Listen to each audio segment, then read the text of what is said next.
சென்னை புறநகர் பகுதியில் ஆவடி மாநகராட்சிக்கு உட்பட்ட பகுதிகளில் காங்கிரஸ் கட்சியின் ஆவடி மாநகர மாவட்ட தலைவர் யுவராஜ் அவர்கள் தலைமையில் மத்தியில் ஆட்சி செய்யும் பாஜக அரசை கண்டித்தும் ஓட்டு திருட்டை முற்றிலும் ஒழிக்க பொதுமக்களிடம் எடுத்துரைக்கும் நிகழ்ச்சியில் நடைபெற்றது.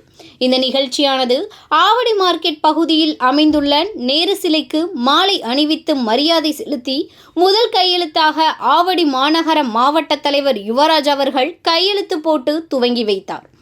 பின்பு மத்திய அரசு தமிழகத்துக்கு செய்து வரும் துரோகங்களை பொதுமக்களிடம் எடுத்துரைத்து பாஜக அரசு போலி வாக்காளர்களை வைத்து ஓட்டு திருட்டையும் நிறைவேற்றி வருவதாகவும் மத்தியில் ஆளும் பாஜக அரசு பதவி விலக வேண்டும் என்றும் பொதுமக்களிடம் தெரிவித்து ஆவடி மார்க்கெட் பகுதி பருத்திப்பட்டு செக் போஸ்ட், ஆவடி பேருந்து நிலையம், சிடிஎஸ் சாலை, பூந்தமல்லி நெடுஞ்சாலை போன்ற பல்வேறு பகுதிகளில் பொதுமக்கள் மற்றும் வணிகர்களிடம் கையெழுத்து இயக்கம் நடத்தினர்.